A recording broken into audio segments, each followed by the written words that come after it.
Where did those 50 years go? Welcome back to Still Groovy, the show about good living, hard-won wisdom, and staying hopeful in a broken world. I'm Sunshine, and this is my Marty. Today we are talking about senior sports, specifically pickleball, lawn bowling, and the ancient art of the well-timed prank. And before anyone says senior sports like it's a soft topic, let me tell you, I have seen grown adults weep over a pickleball net. Competitive weeping is absolutely a sport, and some of these folks are elite-level athletes at it. We got into pickleball about 3 years ago because our neighbor Dale kept talking about it like he had discovered fire. Dale showed up at our door with 2 paddles and the energy of a golden retriever who just heard the word walk. I said, Dale, I am 67 years old and I have already raised 3 children. I do not need to be chasing a plastic ball around a parking lot. She was on the court inside 45 minutes. Dale barely had to ask twice. It was the paddles. They were a very satisfying shade of teal. Here is the actual deal with pickleball. The court is about 1/3 the size of a tennis court, so you are covering way less ground, which is genuinely kind to older knees. The ball is a wiffle ball, basically, which means it moves slower, and a 60-year-old can absolutely compete with a 30-year-old if the 30-year-old is overconfident. And they are always overconfident. That is the secret weapon. Our grandkids Terry and Robbie came out to play with us last Thanksgiving and spent the first 10 minutes absolutely certain they were going to destroy us. Robbie is 15 and runs track, and Sonny beat him 11-7 in the first game. I have never seen a teenager so personally offended. He kept saying the sun was in his eyes.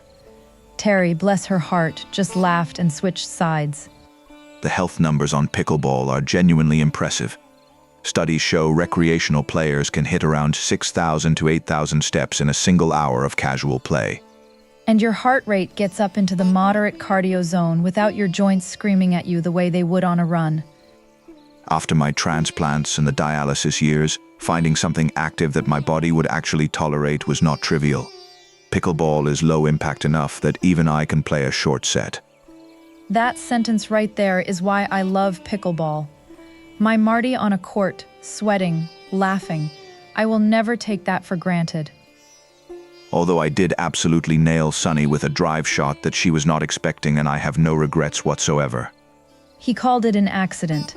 There was a tiny smile. Now, the prank element of senior sports is an entire subgenre that does not get enough respect. Our friend Gord, who is 72, loosened every single screw on Dale's lawn bowling jack by just barely enough that it wobbled but did not fall apart. Dale thought he was having a stroke for about 4 minutes.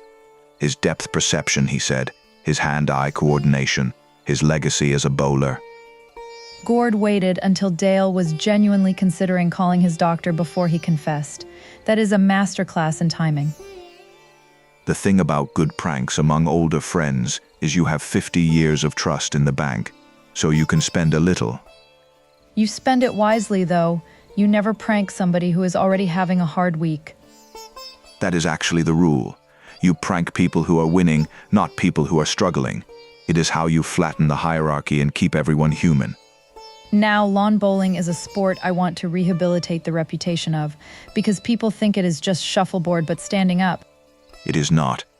The bowls are not perfectly round. They are biased, meaning they curve as they travel.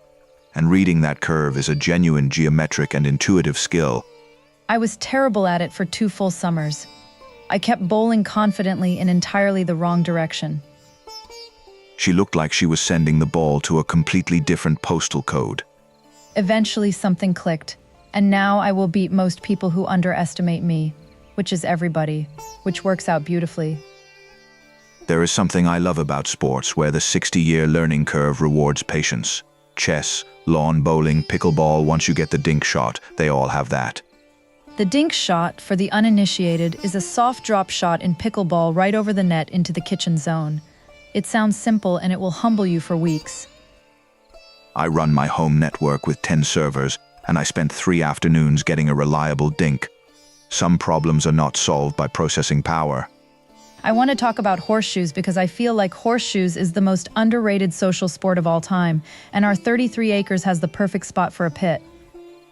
We put in the horseshoe pit the second summer in Mallorytown, back behind the garden, and it has hosted more real conversation than almost anywhere else on the property. There is something about a casual throwing sport where you talk between turns. You're not staring at a screen. You're not in a restaurant. You're just outside and present with each other. A regulation horseshoe pit is 40 feet between the stakes, and the stakes lean toward each other at a 3-degree angle. Most people just eyeball it. Marty measured it with a laser level and a spreadsheet. We are very different people. The laser level was faster than a tape measure and more accurate. He is not wrong, but I would never tell him twice. The larger point about all of these sports is that movement and play and low-stakes competition with people you love are genuinely protective for aging brains and bodies.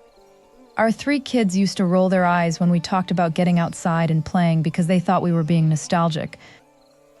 Now they call us from their cities asking how to get their kids off screens, and the answer, it turns out, was horseshoes all along. Terry and Robbie were out here in May, and we played horseshoes for 2 hours and nobody looked at a phone. I almost cried.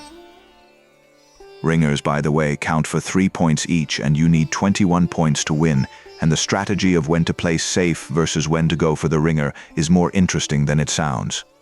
Everything is more interesting than it sounds when you're actually doing it with people you love. That is the whole lesson. That is the whole lesson. Get outside. Find a sport gentle enough to do at 70. Remember that laughter is load-bearing, and never underestimate what a teal pickleball paddle can start. And if Gord ever tries to pull a prank on you, check your equipment before you call your cardiologist. Take care of each other. We'll see you next time on Still Groovy.